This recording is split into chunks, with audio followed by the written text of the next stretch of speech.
Hello to everyone.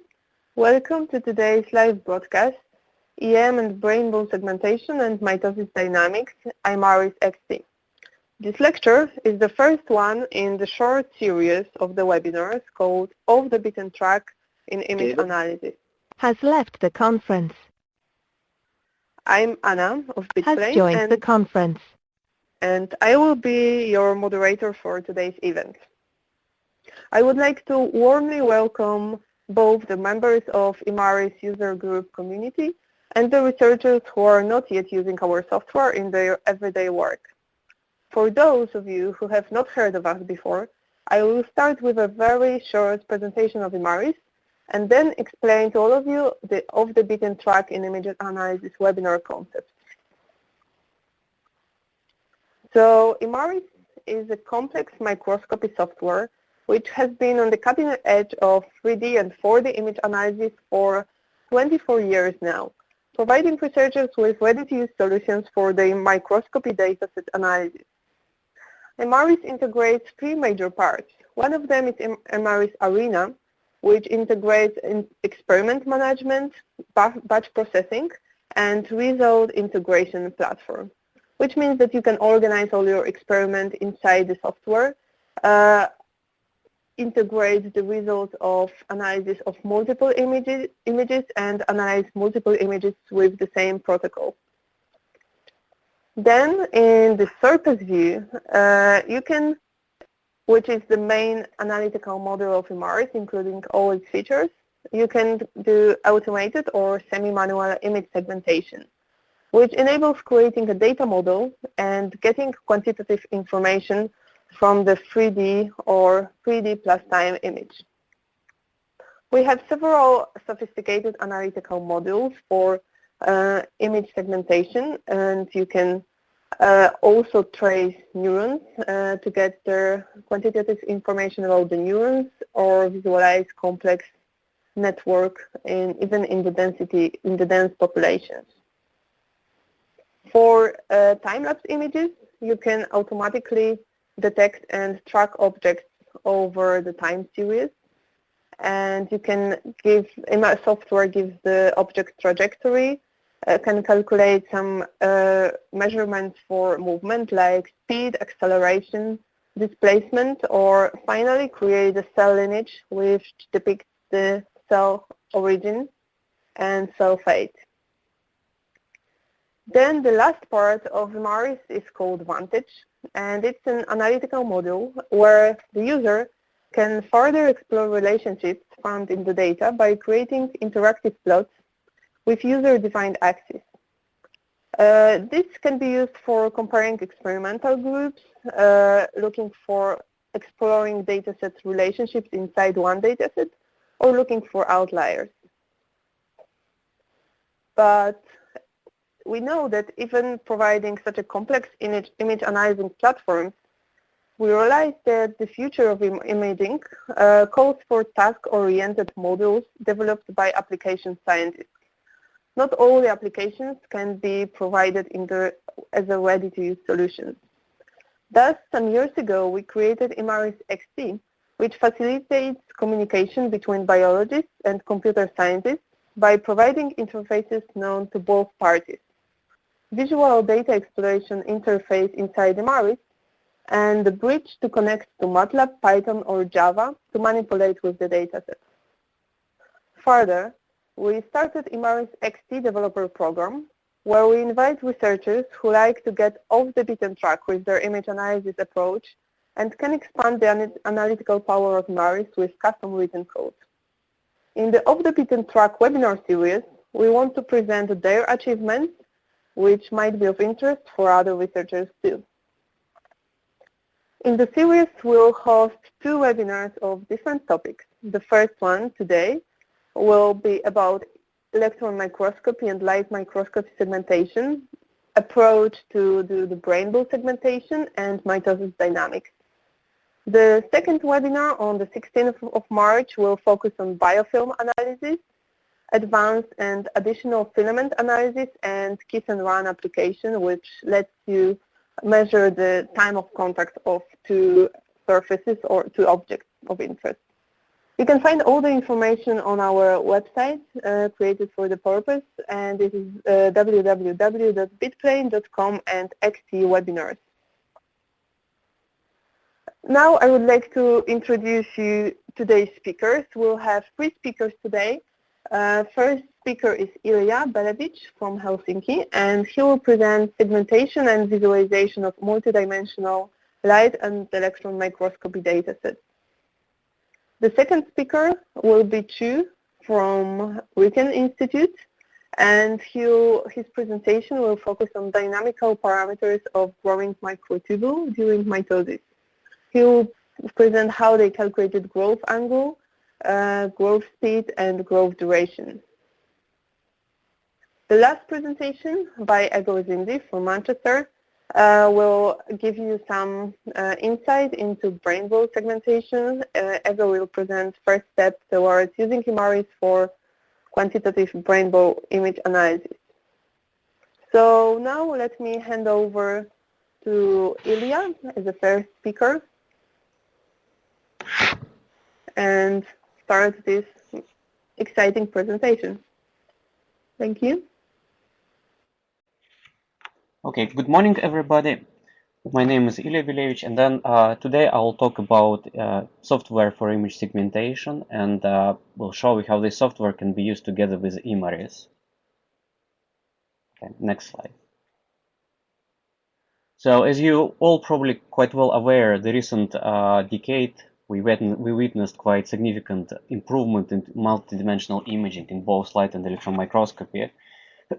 Here I picked few examples of different methods. Unfortunately, 2 of these movies do not really running up, but just in general, so the idea is so that it's quite easy nowadays to get a multidimensional data set.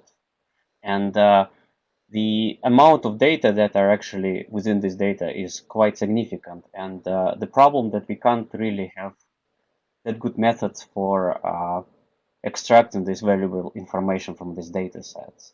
And there are multiple reasons for that, such as, for example, a lack of proper knowledge, method, software, or time. Okay, next.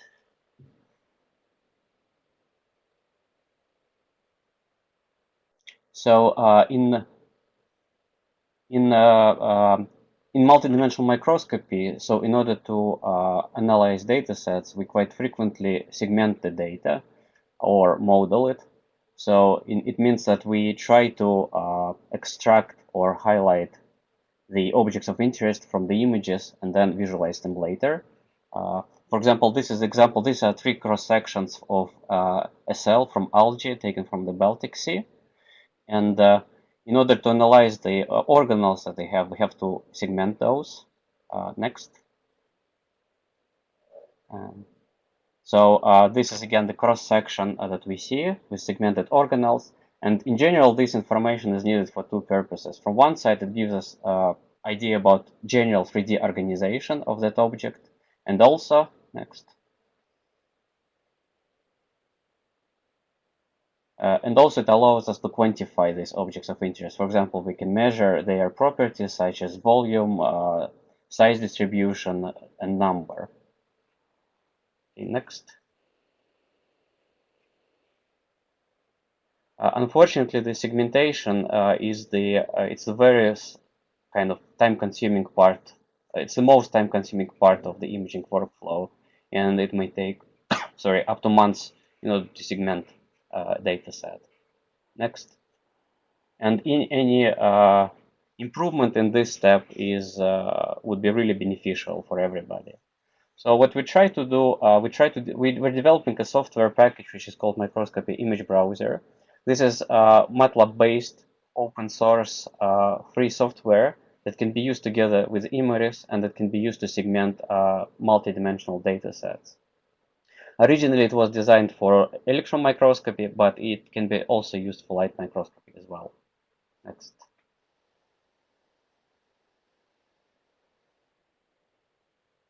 I'll briefly rush through the different things that we have in the program. So we can open up to 100 various image and video formats. We can instantly form 3D or in the beta version 4D stacks.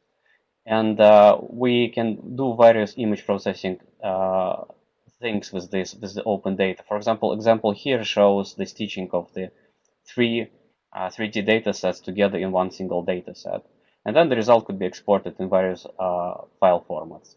As part of this import image processing export workflow, we have a connection to Imaris implemented via Imaris XT extension. And it allows to have smooth direct data exchange between Imaris and MATLAB. Next.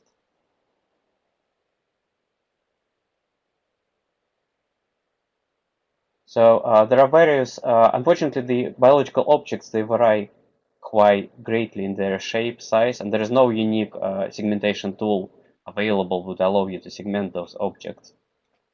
Because of that, we decided to have a good collection of various manual and semi-automatic segmentation tools that can be work together in order to segment object of interest. And in addition to that, the tools are supplemented with the statistical filtering and evaluation results. This allows to do various different combinations during the segmentation and help dramatically. Next.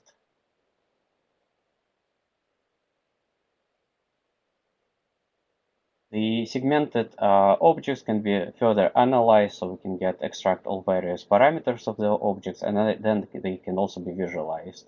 So the direct visualization from MIP is possible directly using MATLAB tools or using Fiji or Imaris. Next.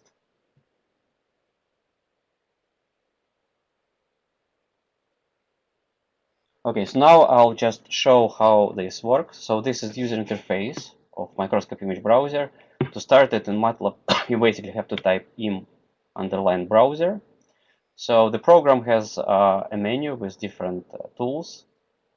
Then it has a toolbar with the most commonly used tools. And then there are panels underneath.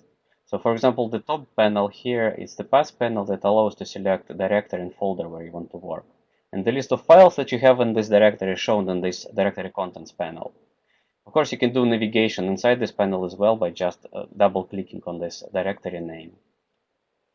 By double-click on the file, you will open the file, or alternatively, you can select several files with the Shift and press the right mouse button to combine selected datasets into the stacks.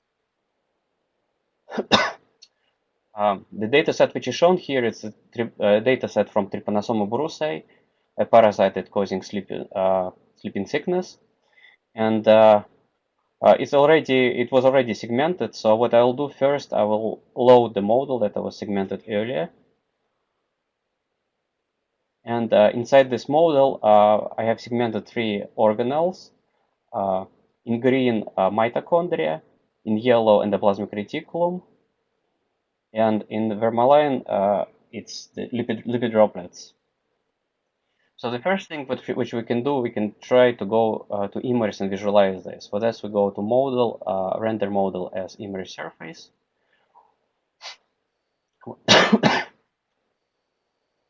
When this button is pressed, so we send the dataset, the model dataset that we have here in the program to Imaris, and then after that in Imaris we call a function that calculates either surfaces. Okay, next slide. So this is the resulting model of these 3 different organelles that were segmented, visualized in Imaris. So it looks fine, but it's still missing a nucleus. And what I'll show next, how we can easily segment nucleus in this data set. Okay, I'll just start with the first empty model. Then there are multiple tools for segmentation available inside the segmentation panel.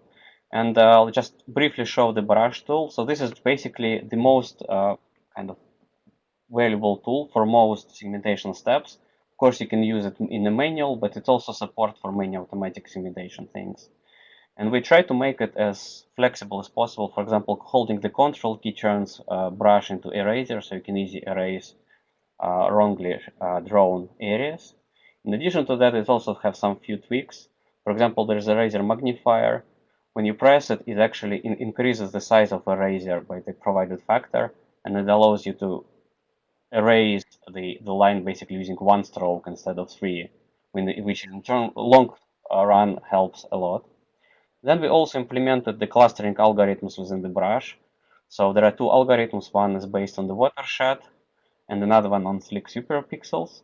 The watershed breaks the area into the kind of clusters that are separated by these ridges as membranes. And then when you use the brush tool in this mode, so what you can do, you can just roughly move the brush around your image and then it will do selection of the objects. If you accidentally selected like the clusters that should not be there, you can always press Ctrl Z to undo the selection. Now I selected some slides within this data set, and then what I can do, I can interpolate this as a shape in order to fill the gaps between the drawn segmented areas. Of course, it's possible that there could be some sometimes it's not really that precise because it's linear interpolation between the shapes, and if the structures are changing that far, then of course there could be some problems, but those could be fixed later if needed. The different algorithm is called SLIC, and it's based on the clustering of pixels based on their intensity. So the pixels that have similar intensity will be most likely clustered together. And this is most kind of useful for objects that have, for example, these condensed chromosomes inside the nucleus, so they're much easier to be segmented using this method. Another example is, for example, from light microscopy. So I open my data set from Zeiss microscope with some cells, which were stained with GFP. And for example, using this method, I can very easily segment the cells kind of out of background just by briefly moving the brush around the cell. And this, of course, can be used for cells, for nuclei, for almost for everything. So these, of course, were kind of nice tools, but they were manual. And then what we tried to do, we tried to make as much optimization as possible, especially for this kind of data. And here's, I'll show you one example how it could be done automatically. So I put a seed here inside the nucleus. And then I put another seed, which I put around the area of interest, basically. I call this background. And for segmentation, I will use MaxFlow mid-cut graph cut segmentation, which I have here in tools. And basically, there are multiple modes we can use in the 2D mode, slice by slice, or we can use in 3D mode when the clustering is done in 3D volume. Then we can define some smaller sub-area. So for example, if you don't really want to do calculation for the whole data set, but rather want to do a little bit faster, we can limit the area, for example, now to the current view. And also I can just check what's the starting point and the ending point in Z for that nucleus. So the ending point is slice 205. So when it's done, I can just again select what type of algorithm I should use for the segmentation, whether it's slick based on the intensity, or is it like watershed based on if you have some ridges like membranes.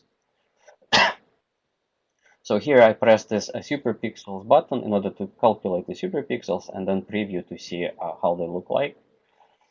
And this shows the same, but using the other method for the clustering. As soon as I kind of feel that the parameters are good enough, I can select the 3D mode, and then I press the superpixel button to calculate the clusters. So the clusters are calculated, then we calculate the connections between the clusters, and then we calculate the energy function to go from one cluster to another. This is the slowest part of the process, but as soon as this calculated, actual segmentation goes very fast.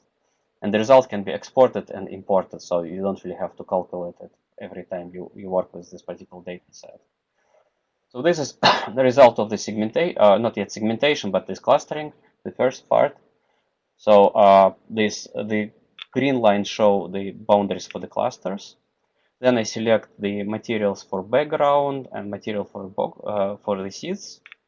And I just need to press the segment button. And it's like within less than a second, this nucleus is segmented. So what I do now, I just accept this as the material of my model and change its color to blue.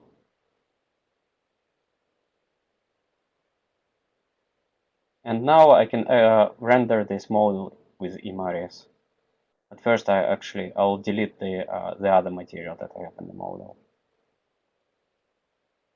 So I go model, render model as Imaris surface. I can enter value for smoothing if needed, but now I just show things without any smoothing. Okay, now the dataset was sent to Imaris, and then this blue dot in the center, it's not yet the model, it's just this kind of bitmap dataset which is there. And now it was the isosurface was calculated, and then you can see the nucleus inside the cell segmented and shown. The only part which is probably missing is the actual data set. So I can back to MIP, and then I go to File, Export Image to Imaris. And by pressing this, I'm sending the data set, which is open here, to Imaris, so that I can visualize them together, the data set and the model. So this is an electron microscopy data set. I have to go to minimum intensity projection. And now I can see the cell inside among the other cells. And I can now turn on some ortho slices to see maybe the sites better. So altogether, the system, how it may be working, is so that you can use Imaris together with MATLAB and Microscopy image browser to do segmentation. There is a very smooth data exchange between the two programs. And some of the tools that we have inside the MATLAB would allow you to do some of the segmentation steps much, much faster. Okay, next slide. So I'd like to acknowledge the electron microscopy unit and for help with development of the program. Then also I'd like to acknowledge the people whose data I was using inside this presentation, and the MATLAB Central community for sharing the scripts and all the functions that are very kind of helpful starting point in any image segmentation development. Next. So with this, I'm finishing. So this is the brief summary. If you want some information, the actual software is published in this year in the PLOS Biology, so you can take a look if you wish. And with this, I thank you for your attention. I'll be happy to answer if you have any questions. Okay, Ilya, thank you for this excellent talk. I think the users were really excited to see what you presented. We have the first question from Ofra. So the question is, do you have algorithms for neurites or filaments-like objects inside Microscopy image browser?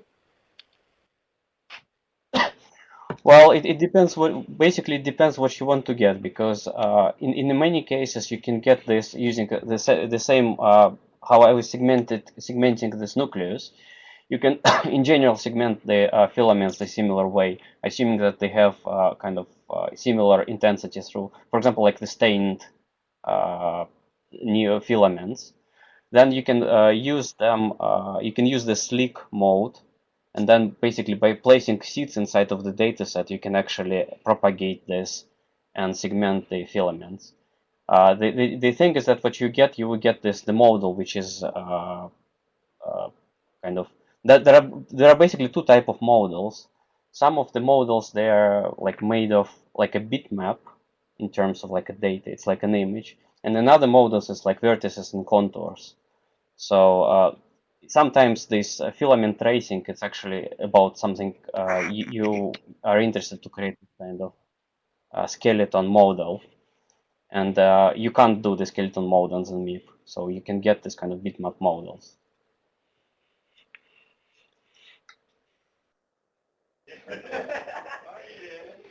Okay, thank you. Next question from Simon is, does the model function showed earlier use some kind of feedback loop to improve segmentation quality?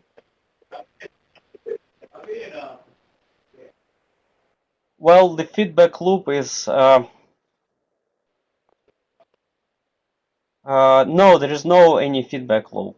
So it just relies on the way where you place the seeds, and the result would be just basically if for example it goes your segmentation goes wrong in certain place, what you can do, you can just place like another seed saying that this is actually background, and then you press again the segment button and you'll get results like instantly. But there is no any learning in this part. We have some kind of we have classifiers in there in the program that can be used a little bit with the similar results. Well, it's kind of it's a little bit two different fields, and there, of course, kind of some learning is involved, but not on this example that I showed. Okay, thank you, Ilya. These are all questions we have up to now. So really thank you for the presentation. If any of the participants have additional questions, please come back to us or to Ilya directly, or we can answer them also in the end of the presentation. So now the next presenter will be Chu, presenting the mitosis dynamics. So welcome, Chu, and please start with your presentation. Okay, thank you, Anna. So I'm Chu. I will be presenting about dynamical parameters estimation of growing microtubule during the mitosis process. Okay, next, please. So the biological system that I'm studying is the mitosis, and as you may know, in the mitosis process, it involves the separation of chromosome by this structure called mitotic spindle. So it will separate the chromosome into the poles before dividing into the daughter cells. So this mitotic spindle consists of cytoskeleton called microtubules. So as you can see in the figure A, the green color one represents the microtubule filament growing from two poles located at the poles of the spindle. So at that point it's called the centrosome. So, and the red one is the chromosome. So what I'm interested in is the dynamics of the microtubules in the process of mitosis. Okay, so the microtubules will undergo phases of growth and shrinkage in a stochastic manner. So to get this kind of dynamics, the conventional method is by using some fluorescent tagging, like the EB1 protein that can locate at the tip, the plus tip of the microtubules when it's undergoing the growth phase. And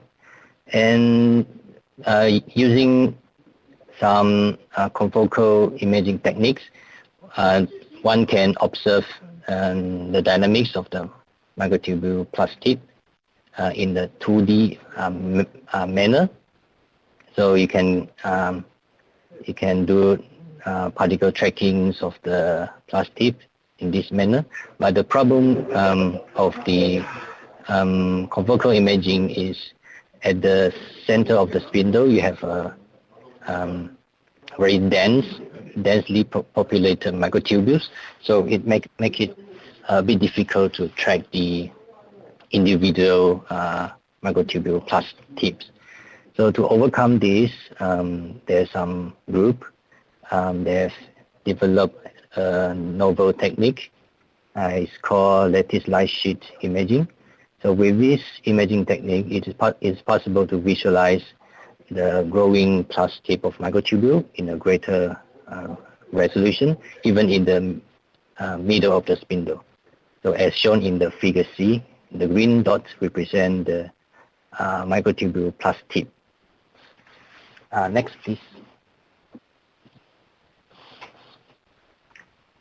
So in the analysis to obtain the dynamical parameter of microtubules, the raw three-dimensional image sequence from the lattice light sheet experiment is first converted and processed during the Imaris, and from the image data, tracking is performed to obtain the trajectories. So in the later stage, the plus tip trajectories, which is in the comma-separated format, will be imported to a Python module to extract some extra features like the growth speed, the angle of the microtubule filaments, and the growth duration and the length. So this was done by using some library in Python, like the NumPy library and the math. And the visualization is done using the matplot library. Next, please. To show you some outputs of the existing modules, one of them is the growth speed. So from the trajectories, you can obtain the instantaneous speed of each point of the plus tip by taking the displacement before and after a specific time point. So you can get the instantaneous speed for each trajectories in this manner, as shown in the figure A, where the color represents the magnitude of the instantaneous speed. And from the instantaneous speed, you can get the mean speed for each trajectories. So you can classify the different trajectories according to the mean speed. And figure B shows the distribution of the mean speed of each trajectories.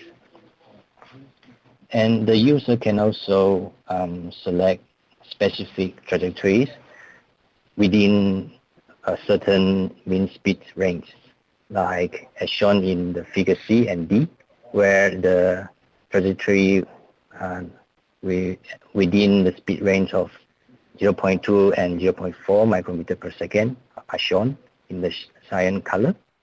And there are two views of the trajectories. One is perpendicular to the spindle axis, and another one is along the spindle axis. Next, please. So other than the speed, the other way to classify the microtubule trajectories is the growth angle. So the angle is defined as the angle in between the trajectory vector and the spindle long axis.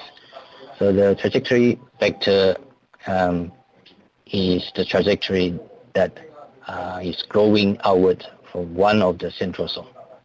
And the spindle long axis is the vector pointing from one of the centrosome to another centrosome. So from these two vectors, you can get the angles. And the angle range from 0 degree to the maximum of 180 degree.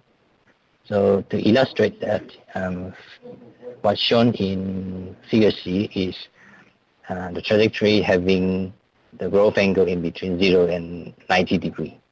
And among them is further categorized into two types, where you can see in the different colors corresponded to different angles. So if you are interested to look at the distribution of the number of trajectories in each angle interval, you can do that.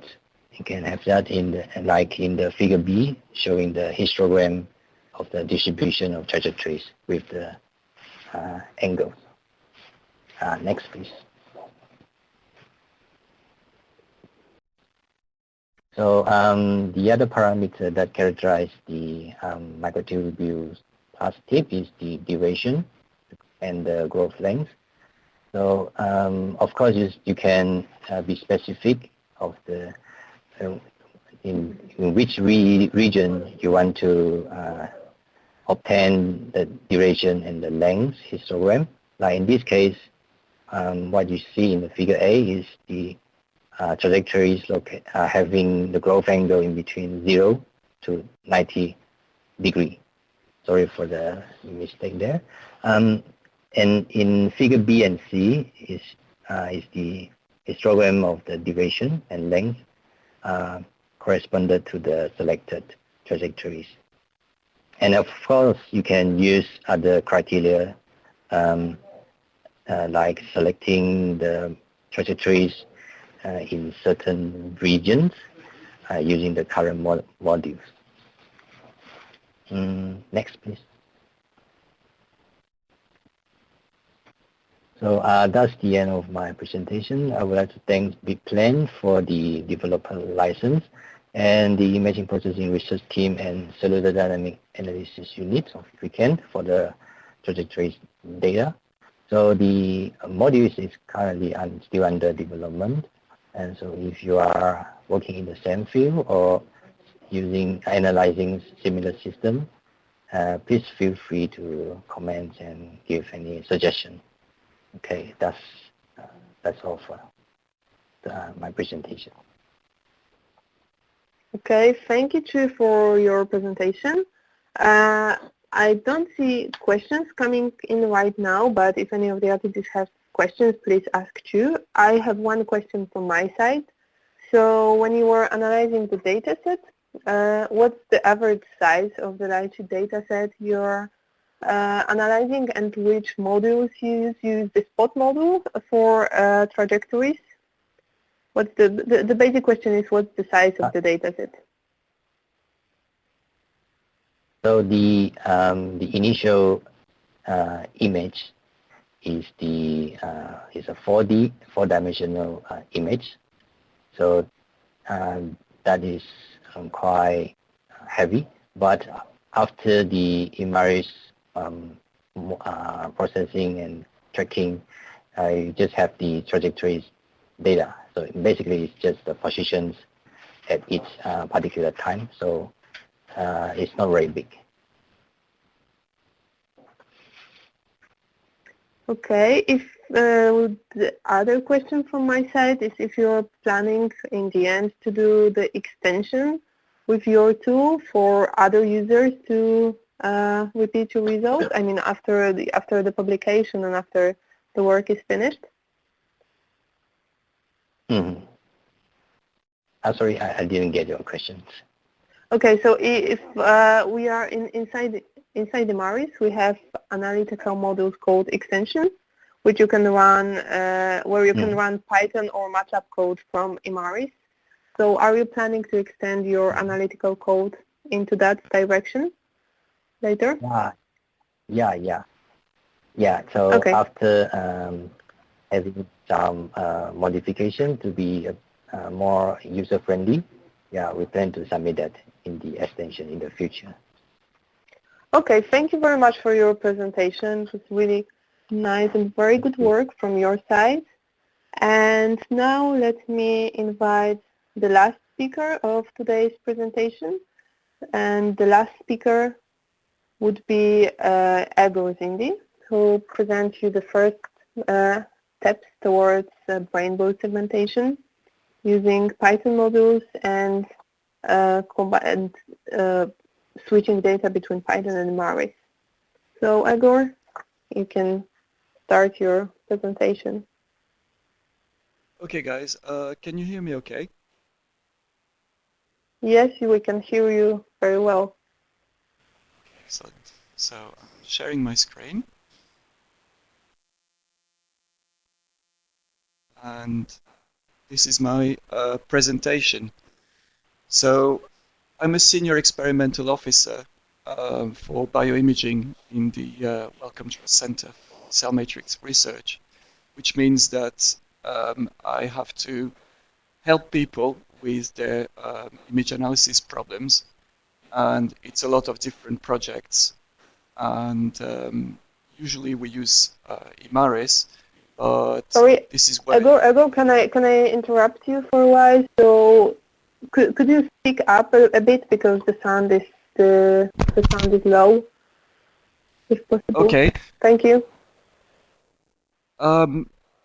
So yes, this is where Imaris is very useful, but sometimes you can hit some limitations. So for very specific problems, you need this extension.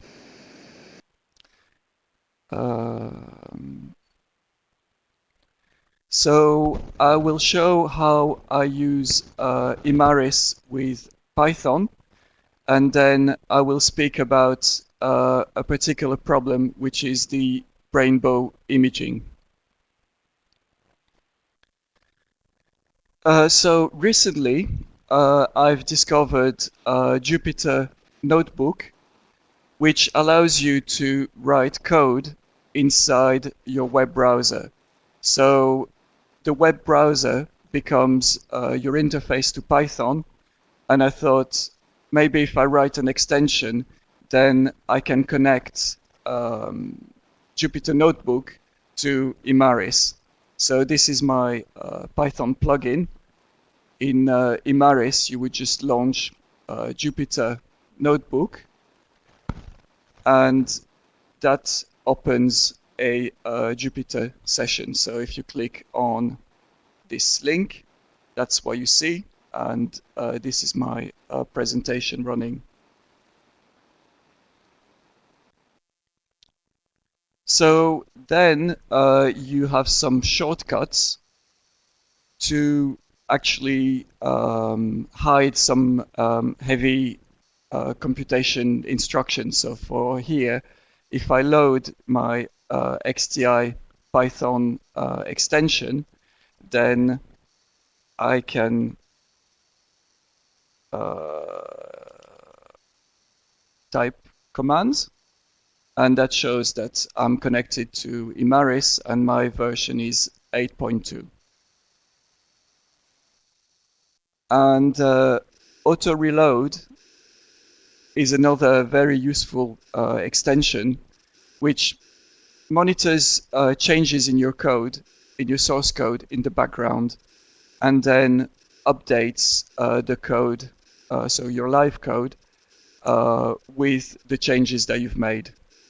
So this is absolutely brilliant for developing, because that means that usually if you have several steps and the first step is to load the data, then you don't have to do this over and over again. You can just change your code and monitor the live changes. And then there are a few things that you need to load. I'm going to use matplotlib for display, and NumPy, which is the array computation in MATLAB, and then some widgets. So are we connected to Imaris? This is my data set. It's a very small section of the retina with neurons that we will be tracing with filament tracer. So I've got another library that I wrote called BridgeLib, which allows me to easily get data in and out of Imaris and into Python.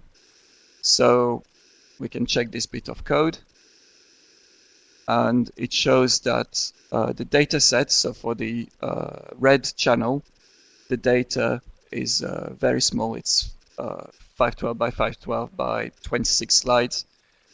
The minimum and maximum, so it's a 12-bit image, and it's of type shorts, so unsigned shorts.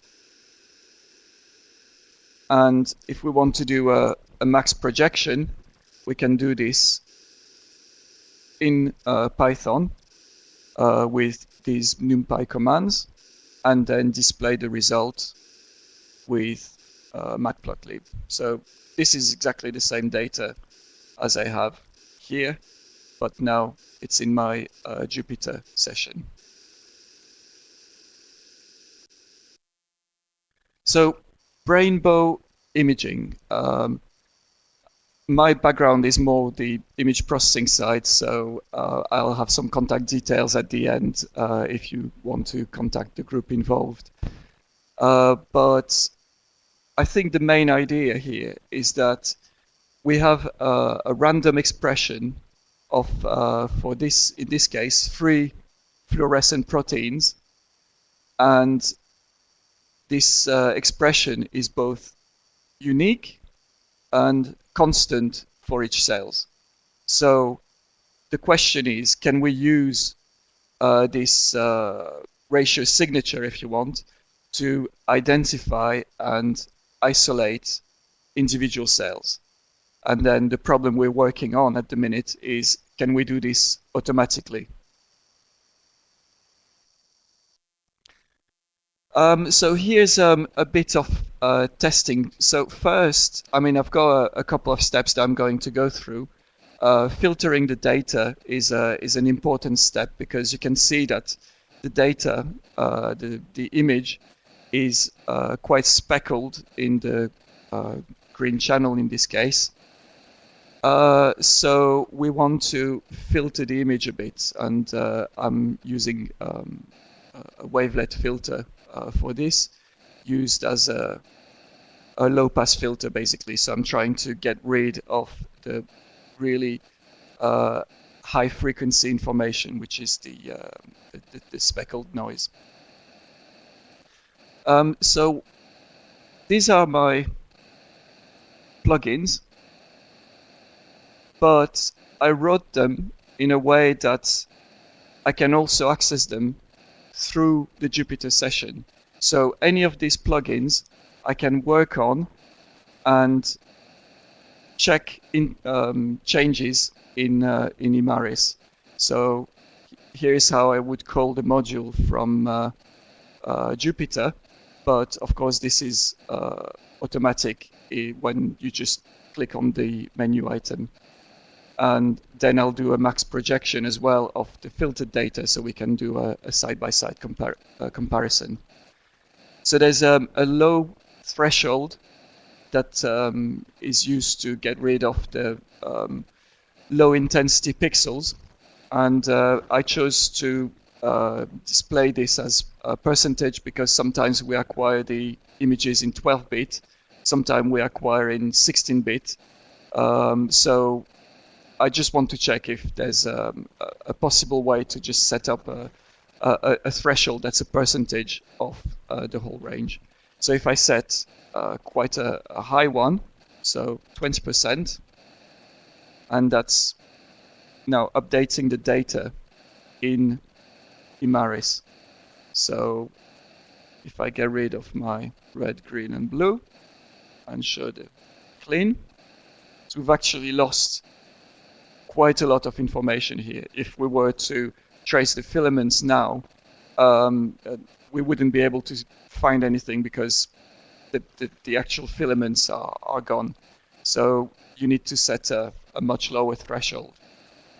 And this is why you need these interactive tools that you can just check and change and update in real time. So now we have a much nicer image to work with.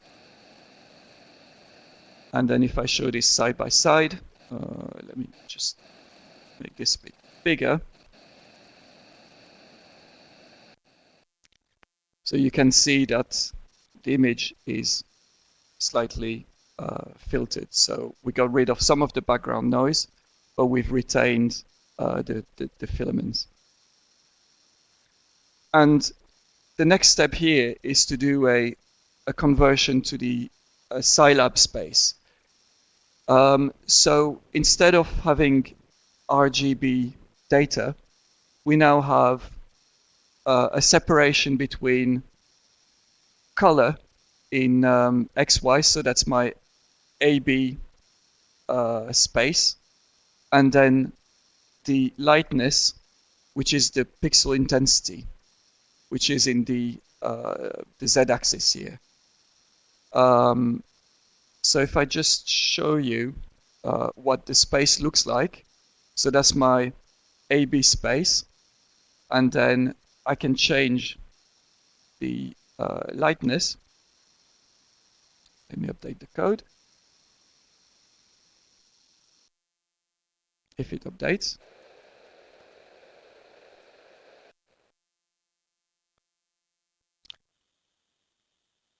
Okay, no worries.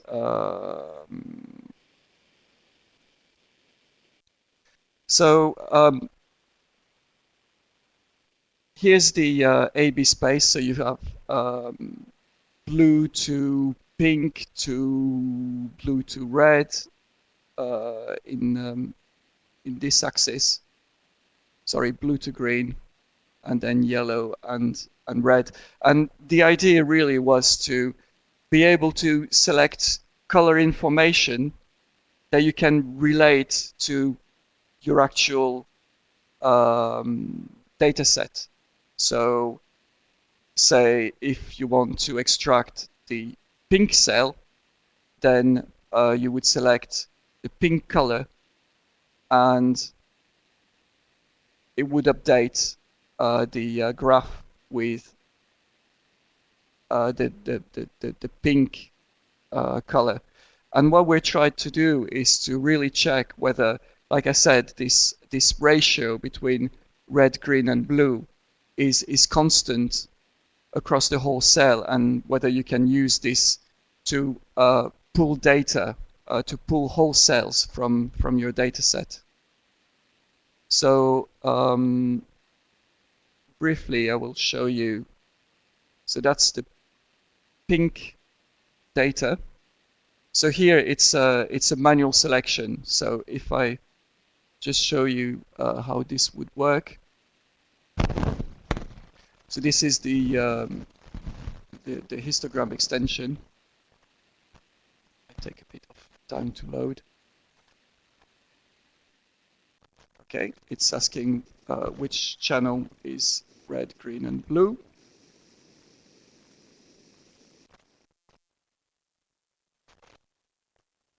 And then, okay.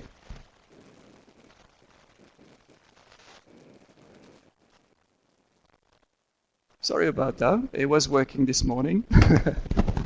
So you can select with the selection tool a particular cluster in this image and update Imaris with the results. So here I have the pink and the blue cell, and then we use filament tracer to actually trace the neurons, and this is the result that we're getting. So the quantification part is then all the quantified parameters like number of branching,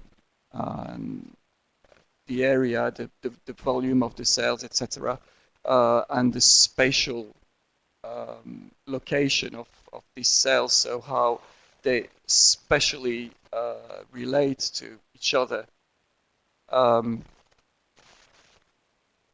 So we went from an RGB image to being able to extract, so manually at the minute, extract cells of interest to be able to actually trace them with the filament tracer.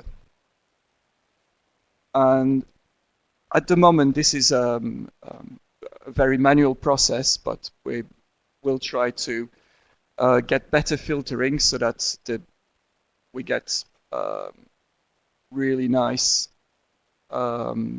data, filament data being traced, which will improve the accuracy of the quantification. And try to do this automatically. And it is possible to extract automatic clusters. There are methods available, and we tried K-means for the cluster detection. And I mean, there are better methods, and the data sets are actually really big. So it's all a trade-off between which method we'll be actually using to extract the clusters and be able to actually get nice information. So this is still work on the progress. And then look at the Imaris filament data and see which data will be of interest to us. So that's it for me. So if you want, contact the Lucas group. So it's Robert Lucas at has left the conference. at manchester.ac.uk. And thanks for the EU support team. Dieter and Goran in particular have been extremely helpful. And all the code that I will push to my GitHub so that other people can use it. And the presentation was made with this Jupyter notebook and my Python bridge. And that's it for my presentation. Okay, Ador, thank you very much for your presentation. It's really exciting and great tool to approach the Brainbow images in the way you did. I wish you all the best in your work. I think you went to the full screen mode, so the attendees were not able to see the chatbot during your presentation. So if any of participants have questions, please ask them now, as the questions were not submitted until yet. And so I would like to take this opportunity to thank all the speakers for really great work they did and expanding Imaris possibilities beyond the limits, beyond the things that are already available, and looking for new solutions in image analysis. We really appreciate it. This is where the community should go in the end. So you are aware that we provide a complex tool, but some additional applications has to be done by developers. So that's why we are also inviting people to join the XT Development Program. So this webinar is being recorded, and we'll send the recorded link to all the attendees and everybody who registered, so you can see the recording again. Okay, so the links, so one of the questions was to come back to the links, so we can make notes. Yes. Agor, could you go to the top right of your screen and exit the full screen button? To the top right, you have. So I can see the chatbot. Oh, stop sharing. Okay, so we have one question from Christoph Moll. So from your experience, Igor, does pixel classification in general works better in your color space than in RGB? Definitely better. I mean, for clustering the data, yes, it is really important that we actually don't try to find clusters in, so finding particular colors in the RGB space, but in the Scilab space. But then if you're talking about spatial information, then no, that's when we go back to the RGB image, and all the filament quantification is done in the original RGB space.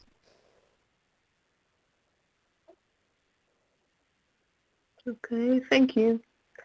All right, so I think we should finish for now. I would like to invite all the participants of today's webinar to join the webinar next week, which will be a bit different hour than this one. It will be evening for Europe, but it will be during the day in US. But the second webinar will include many useful analytical approaches written by one of our internal XT developers. So it will be really worth joining as well. So please register to the next one, and I'm looking forward to see you next week. Thank you to all of you, and I wish you a great day.